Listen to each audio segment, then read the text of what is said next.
Hey,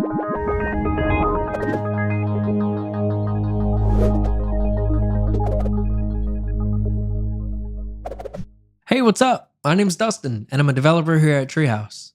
Being able to search through your website or app is a super important feature that you can implement. I'll show you one simple, low-level way that we can add this to an existing project or a brand new project. Let's take a look at what I built. Sometimes you may want to search through data on your website or maybe just a certain post on your app. In this example, I wanted to search for a specific user from a list of any user in my user base. Take a look at how this works. As soon as I start typing, a drop-down menu appears, and it's populated with any user in my user base that contains the characters in my search field. We'll be building this project from scratch, so the only prerequisites that I would mention would be to have a basic understanding of HTML and CSS, and of course, a little bit of JavaScript. We'll be working closely with the DOM as well as some loops in this project. So if you feel like you want to follow along with me, grab the link in the teacher's notes or description down below for the GitHub repo, and let's get started. Okay, so just head on over to the description or teacher's notes for the GitHub link, or you can just go to github.com/treehouse/auto-user-search. And once you're there, you just want to hit this big code button. And in the dropdown, you just want to hit this copy button. You can use GitHub Desktop or your terminal to clone down the project. I'm going to use my terminal. So I'm going to open that up, type in cd desktop, and then I'm just going to type in git clone and then paste in that link that we copied. And then I'm just going to drag this to VS Code to get started. So let's take a look at the files and folders that we have in here. You'll notice a master and a starter folder. Inside master is all of the completed code in case you get lost or stuck along the way and you need to refer to it. But everything that we'll be using is going to be in the starter folder. So let's take a look at what we have in here. All the way at the bottom of that folder, we have our index.html file. And in here, we are just linking our app.css file as well as our app.js file. So let's go and take a look at those. Inside of our styles folder, we have our app.css, and we're just importing a Google font. We're resetting the browser just a little bit, and we have a few CSS variables to style up the UI. And inside of our scripts folder, we have an app.js file, and in here is just one variable for an array. And we called that user data, and it just holds a bunch of objects containing all the data we need for each user. So we'll be looping over this whenever we get to the JavaScript portion of this project. So the only other thing that we have in this starter folder that we should go over is the images. So in here we have another folder for users, and these are just some fun images that I have made that we can use for our users. And then we have our mockup, which is what we'll be building out. And then we have our search icon. Okay, so that covers it for all the files and folders in this repo. Let's get started actually coding.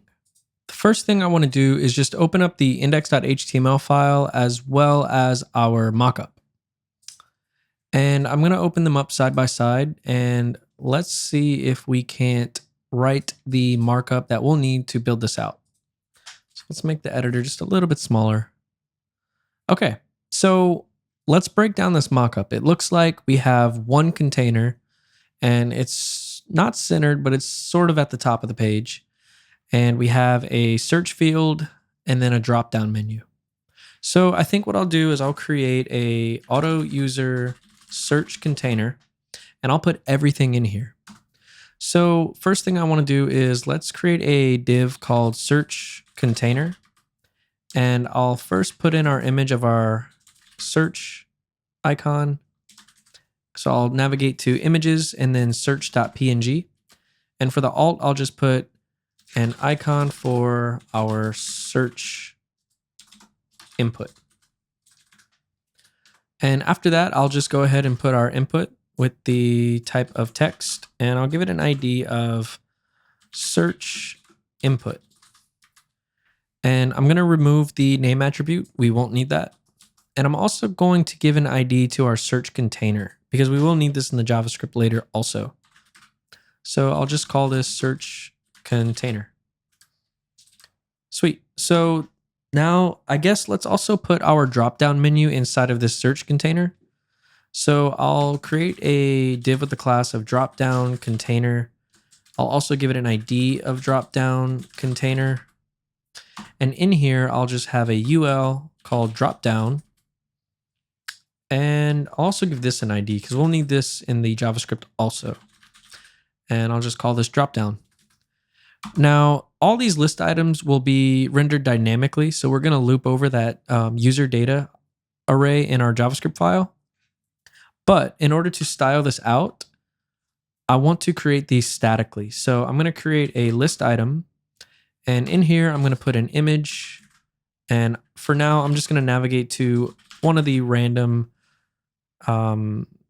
images in here. And we don't need to worry about the alt attribute since this will be done dynamically later. And then I'll just create a div with the class of group. And I'll put in a p tag for our username. And I'll copy that down and replace the username with an email. All right, sjohnson@myteam.com. Okay, so I think that's it that we'll need for the list item. So let's copy that and create a few more of these. And I'm going to close each of these up so that we can see our markup a little bit better. Actually, I think that's all we'll need for the markup. So let's close down each block and let's review what we've written. So inside of our body, we just have one child element, which is our auto user search container. And inside of here, we have our actual search container. And inside of the search container holds everything. We have our image for our search icon. We have our input. We have our drop-down menu. So I think that's everything. Let's go ahead and save this. And I'm going to move the mockup back to the side with the HTML file. I'm going to open up the Explorer window and I'm going to open index.html with live server. Okay, so we have our live server open and it looks pretty bad right now. So we need to style this. But what's important to note is it looks like we have everything we need. According to the mockup, we have our search icon, we have our search container, and we have our list items. And our list items have a name and a email address. So let's start styling this up. Just so that we can kind of see everything better, I'm going to hop back into our HTML file really quickly and I'm going to comment out the drop-down container. And we can come back and uncomment this out once we're ready to start styling that. So let's open up our style sheet. Let's go to starter, styles, and then app.css. Awesome. So the first thing I'll do is I'll just create a rule for the body and I'll give it a background color. And I'm going to use a CSS variable for this. And if you're unfamiliar with how CSS variables work, you just write the var keyword with a set of parentheses. You copy the variable that you want to use and you paste it in. And it's important to note that all CSS variables start with 2 dashes. So I'll hit save and you'll notice our darker background color now. So let's start styling this up. I'll do a minimum height of 100 view height for the body. I'll give it a display of flex and I'll justify the content center. And it looks like in the mockup, it's a little bit off from the top. So what I'll do is I'll target our auto user search and I'll just give it a margin top of maybe 3 rem. Cool, I think that looks good. So let's also give it a background color. I have a CSS variable for this called white. And I think that looks pretty good. Why is this so big? Let's see. Oh, okay, so this needs to be in our search container. So let's remove that background color and let's create a new rule for our search container and then paste that in there. There we go, that looks much better. I'll give it a border radius of 0.5 rem. I'll give it some box shadow and I have a CSS variable set up for this too. It's called box shadow. And I'll give it a little bit of padding. We can do 0.25 rem. I think that looks pretty good. Now let's target our input and our image. Actually, we have more than one image in this container. So let's give our search container image, the search icon, a class of search icon. Save that, and we'll come back to the search container and we'll do image with the class of search icon. So let's open these two rules up. And for the search icon, let's give it a width of 1 rem, which I think looks pretty good. And we'll do a margin of auto on the top and bottom and maybe 1 rem left and right. That's way too much. Let's do maybe 0.25 rem left and right. I think that looks okay. Let's also give a display of flex to the search container, and we'll align the items center. And that's going to kind of put the search icon and the input container on the same line, or more centered together, I should say. So great, that looks pretty good. Let's target the input, and we'll give this a border of none and an outline of none, and the font size will up to 1.3 rem. And we'll do a padding left of 0.5 rem to space it a little bit more away from the icon.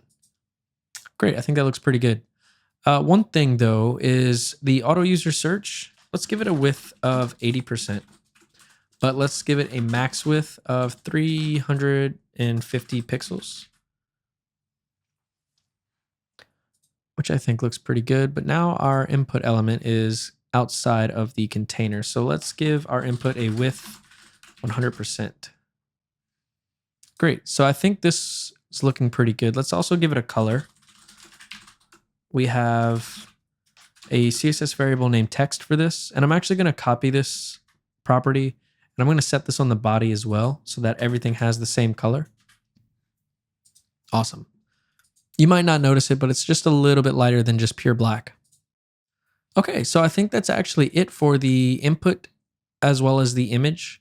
So let's style up let's take a look at the mockup. Okay, so it actually does not have a border radius on the bottom right and bottom left. And what I think we can do is we can keep the border radius as is, but when the drop down is open, we can remove that border radius so that the drop down looks like it's part of this input. So what we can do is let's give our search container a class of expanded. So we'll do search container when it has the class of expanded. And when the drop-down menu is expanded, we want the search container to have a border radius of 0.5 rem on the top left, 0.5 rem on the top right, and 0 and 0 on the bottom left and bottom right. So let's check this out. We'll give the search container a class of expanded. Sweet. And it removes the border radius from the bottom left and right. That's awesome. Okay, so we'll keep that on for now in the HTML because we're going to style up the drop-down menu next. So let's go back to our style sheet and let's target the drop-down container. What we'll do is we'll give this a padding. Actually, we need to uncomment this out because it was commented out in the HTML. So we're going to put it back into the markup. And instantly everything's messed up because these images are pretty big. So let's actually target these images really quickly and give them a smaller width. So we'll do drop down container and we could just target all the images inside of there and give them a width of 1 rem for now. Sweet. I think that looks pretty good. So one thing that I do want to mention is that this drop down menu is going to be positioned absolute. So let's handle that now. Inside of the drop-down container itself, let's give it a position of absolute, the top of 100%, and a left of 0. And we'll also give it a width of 100%. And you'll notice that it's completely gone. It's all the way down here now. And that's because we're positioning this absolute. And since its parent does not have a position of relative, it's absolute to the body. So its parent, which is the search container itself, we're going to put a position of relative. And now you're going to see the drop-down menu is now underneath the input. So let's go back to the drop-down container and we'll give it a background color. We'll do our white keyword CSS variable. And let's see, we'll also give it some padding of maybe 0.5 rem. And what we can do is target the drop-down, actually the UL with the class of drop-down. And we'll give it a maximum height of 125 pixels. And now we see the overflow outside of the container. And the easiest way to fix this would be to give it a overflow property of auto. And now we'll have this little scroll bar. And we can actually style up this scroll bar, but it's important to note that the styles that I'm about to use for this scroll bar will only work on Google Chrome. It's not going to work on Firefox. So you might not see the same thing if you're using Firefox. But what we can do is we can target the UL with the drop-down class, and we can do : and type in WebKit scroll bar, and we can give it a background color, and we'll use gray light, and we'll give it a border radius of 25 pixels, and we'll give it a width of maybe, let's do 10 pixels. That is way too much width. Let's do 5 pixels. I think 5 pixels looks pretty good. So it might be hard to see. This is actually the the scroll bar track, and we can actually target the thumb for it as well. So we can write UL with the class of dropdown, and we'll type in scroll bar thumb. And all we'll do with this is give it a background color, and we'll use our primary color, which is a light orange, and we'll give it a border radius of 25 pixels. And now we have a pretty neat looking scroll bar. I think it's still a little wide. Let's maybe do 3 pixels in width. Keep it kind of skinny. Or maybe 4. I think 4 looks pretty good. Okay, sweet. So now let's start targeting these list items inside. And actually, we're going to want to give bottom border radius for this drop-down menu because it is round on the bottom as well. So this would be on the drop-down container. So we can do border radius. We'll do 0 for the top left, 0 for the top right, 0.5 rem for the bottom right, and 0.5 rem for the bottom left. Sweet. And now we have our rounded borders. Awesome. So let's work on the list items now. We can target the UL with the class of dropdown, and we'll target the list items inside. And the first thing I want to do is just give them a display of flex, and we'll align the item center. And what we can do now is, okay, so this image right here that's targeting these images, let's keep it consistent. We'll do a UL with the class of dropdown, and we'll just target the list item image. I'll hit save, and we shouldn't see any differences, so that's good. And now I want to target the group. So we'll do UL with the class of dropdown, LI, and then the class of group. And we want to put a margin left of 1 rem. That might be too much. We'll see. We're going to target the spans inside, or the p tags inside.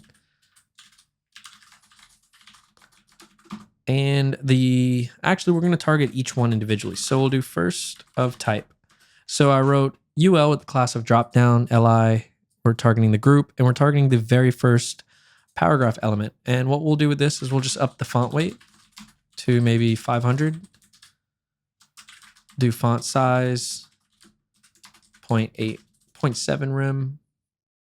And let's copy this down. And we'll change first of type to last of type, and we'll remove these properties, and we'll just lower the font size to 0.5 rem. I I think that looks okay. So now let's go back up to our images. And what I'll do is I'll do a border radius of 50% to give it a perfect circle. And I'll do a background color. And we'll use our primary color for this.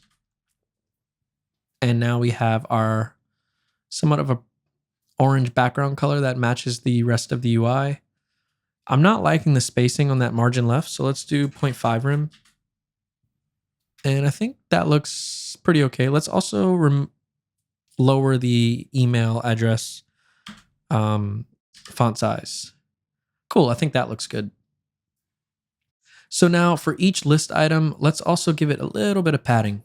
So we'll go back up to our list item rule, and we'll give it a padding of 0.5 rem. And that is way too much. Let's do 0.25 rem. I think that looks pretty okay. And we'll also give them a border radius of 0.5 rem to be consistent with everything else. And I know what you're thinking. What's the point of a border radius on that? If there's no background color, you can't see it. But we will have a hover effect on this. So let's do UL drop down LI on hover. And we just want to target the background color. And we'll use our gray light CSS variable. So I'll hit that. And now when we scroll over, we have a subtle background color change. So let's actually transition our background color 0.2 seconds ease. And we're also going to want to give a cursor of pointer to each list item. And I think that looks pretty good. So I think there's just a little bit too much padding on this left side. Or actually, you know what? I think that looks fine. Let's add in let's adjust the maximum height so we can see what this looks like with the scroll bars. So UL max height, let's do like 50 pixels. Okay, cool. So our scroll bar still looks good. Everything's looking pretty okay. Sweet. So let's check out the mockup. And this looks pretty close. So it looks like there is a somewhat of a border up here or a divider. And I think we can tackle that by giving our drop-down container a border top. So let's look for our drop-down container, which is right here. We'll do border top 1 pixel solid. And we'll use our, let's try gray dark. There we go. I think that looks pretty good. So yeah, I think this is everything we need. Let's go ahead and update our maximum height on our dropdown again. Put it set to 100 pixels. Or maybe let's do like something like 75. Or what about 65? There we go. That way you can kind of see that there's another item there. So it would let the end user know that, hey, that you might need to scroll down for more options. Sweet. So I think we're actually done with the UI. So now what we need to do is render these items dynamically when a user types in a name. I take it back. There is actually one other thing we need to do in the styles. So by default, this drop-down menu is going to be hidden. So we need to go ahead and hide that. If we look at our drop-down container rule, we'll see that the top is set to 100%. So what we'll want to do is we want to have a drop-down container show class. So I'll add a class of show to drop-down container. And we want the top to be that 100%. And we're going to change the 100% in the original drop-down container rule to something like maybe 75%. And we're also going to give it an opacity of 0 and pointer events set to none. And pointer events set to none basically removes any events that the pointer can trigger as far as clicking, hovering, focus, all that. So with that done, let's also give it a transition to transition these things so that we have a smooth effect. We can just type in transition and we can just write all and do 0.2 seconds ease, and that'll transition everything 0.2 seconds ease. So in our show class, we need to adjust the top back to 100%, and we need to bump the opacity back up to 1 and give it access to all the pointer events again. And we can do that by writing pointer events all. So we can test this by going into the developer console, and let's find our drop-down container and give it a class of show. Sweet, and our drop-down menu shows up. So that's awesome. Let's also remove the expanded class from our search container. So I'll remove that, and now we are left with the way our UI should look when the page loads, which is just a search field.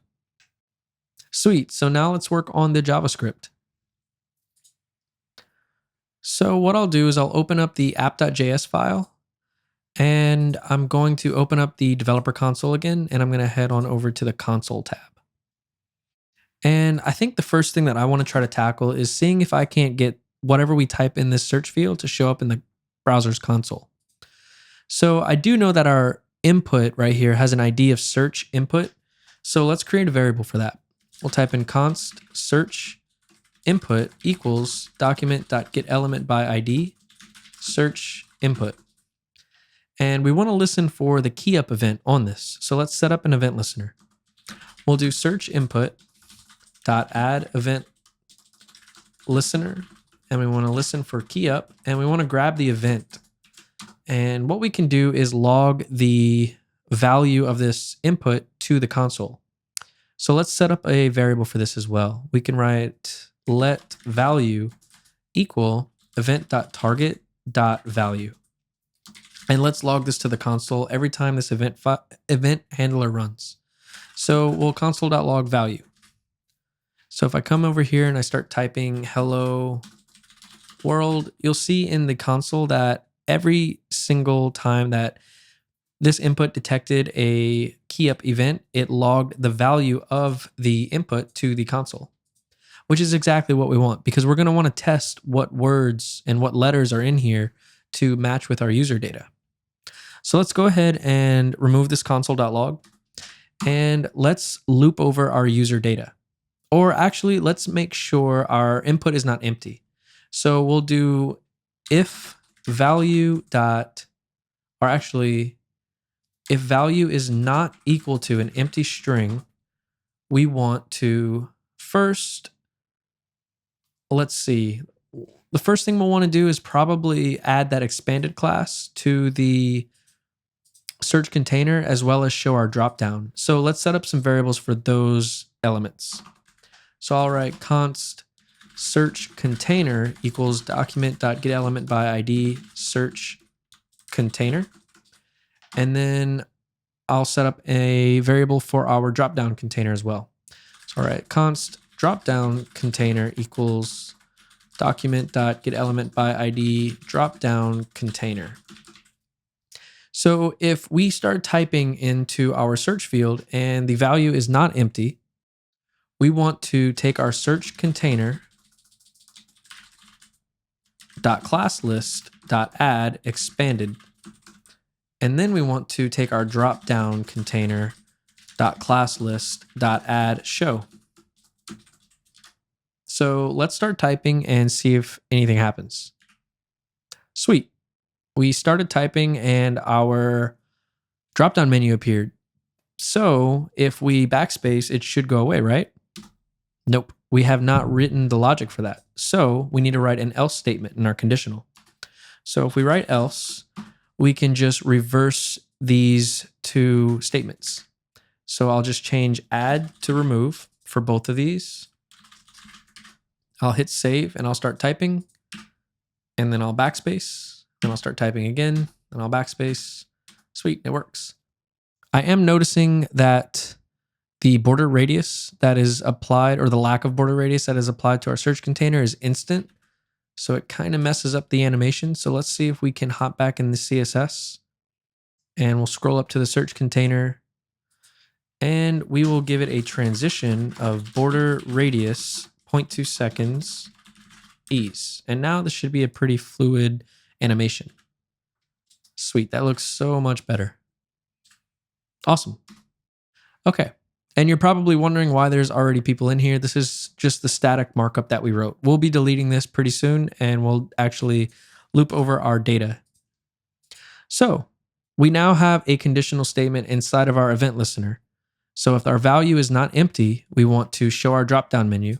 So it would make sense that also in this first block of our conditional, we start matching the users that are in our user data variable up here with our value. So what we can do is we can loop over user data. So we can do user data.forEach. And for each user, what do we want to do? Well, for each user, we want to add them to the page as a list item. And we want to append that list item to our UL. So we'll need to grab this UL ID and reference it. So I'm going to copy this. And while I'm in here, I'm also going to remove all of these LIs but one. And I'm only going to leave one in here so that we can copy this markup here in a little bit. So what we'll do is inside of this for each method, we'll write user data.forEach, and we want to write, well, we need to set up our variable first. We'll type const dropdown equals document.getElement by ID, and we'll type dropdown, and now we have access to it. So we'll put dropdown.inner HTML plus equals, and what we want to render is this markup here. So I'll cut this and I'll leave a comment in the HTML called dynamic. And now if we start typing, nothing actually shows up because we don't have anything in there yet. So we will paste in that markup, and the easiest way to get the data that we need is to use interpolation. So if we come up to our user data variable, you'll notice that we have a name attribute, a name property, an email property, and an image. So we'll be using these. So each time that this for each method iterates over our array, this variable that we set called user holds that current iteration. So the first time it will hold the very first item. So what we can do is in the source attribute, we can do user.image, and it'll give us a reference to that current iteration of our array, and it'll give us the image. And for the alt attribute, we can write a picture of, and we could write user.name. And for the name, we can also just write user.name. And for the email, we can write user.email. And it's important to note that this string interpolation only works if you're using backticks. So you have to use backticks right here. So basically, for each user, it's going to automatically throw every one of our users in here. Now, you're going to see why this is not a good idea. So I'm going to hit save. And if we start typing, you're going to see everyone's in here.